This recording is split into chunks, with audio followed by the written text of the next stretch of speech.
Comment garantir une alimentation plus saine dans une société de production et de consommation de masse où règne l'usage des substances chimiques? La sécurité alimentaire est au cœur de cette problématique que soulève l'ASCAD, l'Académie des sciences, des arts, des cultures d'Afrique et des diasporas africaines. Elle organise cette deuxième journée scientifique du 25 au 27 juin prochain pour susciter la réflexion. Certaines pratiques autorisées, bien sûr, sont utilisées par les agriculteurs et les producteurs. C'est l'utilisation d'antibiotiques, de vaccins, d'hormones, de produits chimiques divers.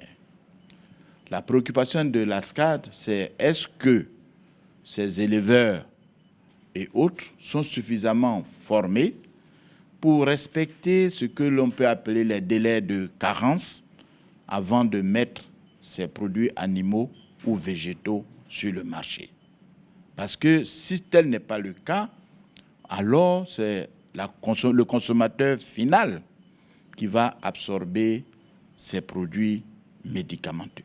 Pour le président du comité d'organisation, il est nécessaire de fournir des aliments en quantité suffisante aux populations tout en préservant leur santé. Les deuxièmes journées scientifiques de l'ASCAD visent à partager les expériences sur la sécurité alimentaire et sur la gouvernance en matière de produits de consommation.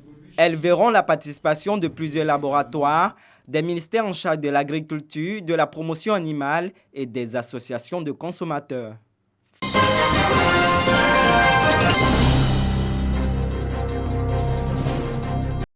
Des appuis financiers aux femmes pour améliorer leurs conditions de vie, une assistance aux enfants victimes de guerre et des pandémies telles que le VIH-Sida. Ce sont entre autres les actions prévues cette année par l'ONG Cris de cœur de la femme et de l'enfant. Notre préoccupation, c'est d'avoir le fonds pour mieux aider les femmes, pour qu'elles arrivent à mieux relancer leurs activités et à agrandir leurs activités pour avoir une vie meilleure. L'ONG coordonne des actions avec une autre basée au Maroc dénommée Joie de vivre africaine. Cette coopération vise à accélérer l'autonomisation de cette frange vulnérable de la société. On peut faire partenariat pour s'entraider entre les femmes. On a beaucoup d'opportunités au Maroc qu'on peut faire appel à la société civile ivoirienne en partenariat avec la société civile au Maroc. À ce jour, 450 femmes ont déjà bénéficié de prêts allant de 100 000 francs à 300 000 francs CFA. Ils m'ont donné 250 000 à rembourser, je crois, 10 000 par semaine. Et puis bon, c'est parti. Ça m'a servi pour... Bon, j'ai agrandi mon petit commerce, puisque je faisais les jus et je vendais divers articles de femmes. Aujourd'hui, j'arrive à la Lomé pour faire venir les pagnes. L'ONG a également pris en charge de nombreux enfants en situation défavorable.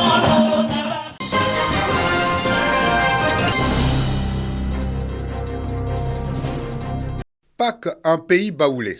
La période de la célébration est toujours dominée par des activités socioculturelles, sportives et de loisirs en faveur du divertissement des populations. Cet événement est aussi une occasion où bon nombre de jeunes adoptent des comportements à haut risque, tels les rapports sexuels non protégés et la consommation abusive d'alcool et du tabac. Il faut donc éveiller les consciences collectives et individuelles sur les dangers de ces comportements. C'est tout le sens de cette campagne de sensibilisation. Elle est à l'actif de la direction régionale de la promotion de la jeunesse et de l'emploi des jeunes de Gbeke en collaboration avec l'UNFPA. Après les fêtes, il ne faudrait pas que notre population cible, qui est la jeunesse, regrette ces moments de joie. Donc on les sensibilise, on dit à la jeunesse, si vous ne pouvez pas vous abstenir, utilisez les préservatifs. Si ces jeunes-là se préservent, si ces jeunes sont véritablement en contact avec le préservatif naturellement, ces jeunes gens-là ne seront pas face aux différentes maladies. La caravane de sensibilisation sillonne les différentes gares routières, mais également certains villages où la fête connaît un éclat.